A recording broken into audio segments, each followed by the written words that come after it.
कभी सोचा है कि अगर अनजाने में कोई ऐसी गलती हो जाए जो कानून की नज़र में एक अपराध हो, तो क्या होगा? क्या हर गलती की सज़ा मिलनी ही चाहिए? चलिए आज कानून के इसी दिलचस्प पहलू को ज़रा करीब से समझते हैं। जरा सोचिए, कोई बस अपनी ड्यूटी कर रहा है और अनजाने में एक भूल की वजह से उससे कोई अपराध हो जाता है, तो क्या उसे दोषी माना जाना चाहिए? आज हम इसी सवाल का जवाब ढूंढने वाले हैं। इस पूरी बात को अच्छी तरह समझने के लिए हम इन 5 हिस्सों पर एक एक करके नजर डालेंगे। हम पहले देखेंगे कि प्रॉब्लम क्या है, फिर कानून की बारीकियों में जाएंगे और हाँ, ये भी देखेंगे कि नए कानून में क्या कुछ बदला है। तो चलिए सीधे मुद्दे पर आते हैं। सबसे पहले ये समझना जरूरी है कि ये कानून आखिर किस तरह की समस्या को सुलझाने के लिए बनाया गया है। कल्पना कीजिए कि कोई व्यक्ति अपना कानूनी कर्तव्य निभा रहा है, लेकिन किसी गलतफहमी के कारण उसका वही काम एक अपराध बन जाता है। अब ऐसी सिचुएशन में कानून उसे किस नज़र से देखेगा?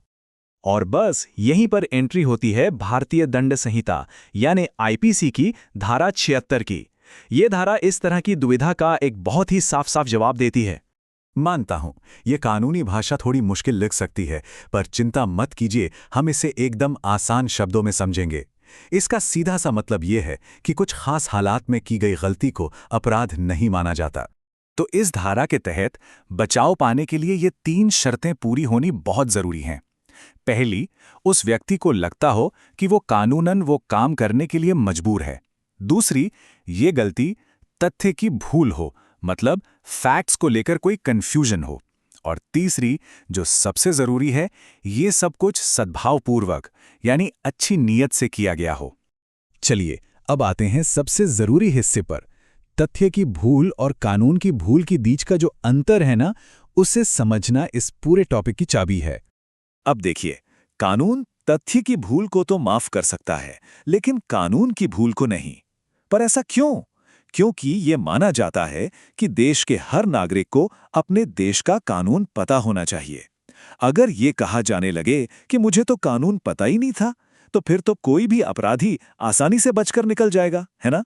ये एक बहुत पुरानी लैटिन कहावत है जो इस पूरे सिद्धांत को एकदम सटीक तरीके से बताती है।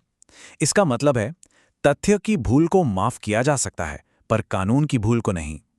ये एक बहुत पावरफुल आइडिया है जो हमारे पूरे जस्टिस सिस्टम की नींव है। तो थ्योरी तो हमने समझ ली, अब कुछ असली उदाहरणों से देखते हैं कि ये कानून असल जिंदगी में काम कैसे करता है। इस केस में देखिए, सैनिक ने विधि द्वारा आबद्ध होकर काम किया, मतलब उसने अपने सीनियर ऑफिसर के कानूनी आदेश को माना। इसलिए धारा 76 के तहत उसे अपराधी नहीं माना जाएगा। यहां पर अधिकारी ने सद्भावपूर्वक और तथ्य की भूल में काम किया। उसे ईमानदारी से लगा कि जी ही वाय है। उसकी नीयत गलत नहीं थी, उसकी गलती फैक्ट्स को लेकर थी, कानून को लेकर नहीं। इसलिए उसे इस गलती के लिए माफ किया जा सकता है। चलिए अब इस पूरी बातचीत को आज के समय में लाते हैं। जैसा कि हम सब जानते हैं, भारत में एक बहुत बड़ा कानूनी सुधार हुआ है और पुराने क्रिमिनल लॉज की जगह नए कानून आ गए हैं। ये कोई छोटा मोटा बदलाव नहीं है, ये एक ऐतिहासिक बदलाव है।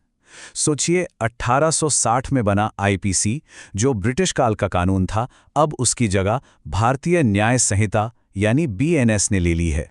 तो अब से क्रिमिनल मामलों में आईपीसी नहीं बल्कि बीएनएस का इस्तेमाल होगा। ये बात हम सभी के लिए जानना बहुत जरूरी है। अब सबसे बड़ा सवाल कि आईपीसी की धारा 76 का क्या हुआ? वो सिद्धांत जो हमने अभी-अभी समझा, क्या वो अब भी मौजूद है या नए कानून में उसे हटा दिया गया है? और जवाब है, ये सिद्धांत पूरी तरह से मौजूद है। अब आईपीसी की धारा 76 को भारतीय न्याय संहिता की धारा 14 में जगह दी गई है। और जैसा कि आप देख सकते हैं, शब्दशः इसमें कोई भी बदलाव नहीं किया गया है। तो यहां से सबसे जरूरी बात जो हमें लेकर जानी है, वो ये है कि तथ्य की भूल की वजह से, अच्छी नीयत से और कानून से बंधे होकर किया गया काम आज भी अपराध नहीं है। कानूनी सुरक्षा वही है, बस अब उसका पता आईपीसी सेक्शन 76 के बजाय बीएनएस सेक्शन 14 है। भारत का कानूनी सिस्टम एक बहुत बड़े बदलाव के दौर से गुजर रहा है। ये हम सभी के लिए एक मौका है कि हम इन बदलावों के बारे में जागरूक रहें और ये समझें कि ये हमारे अधिकारों और कर्तव्यों पर कैसे असर डालते हैं।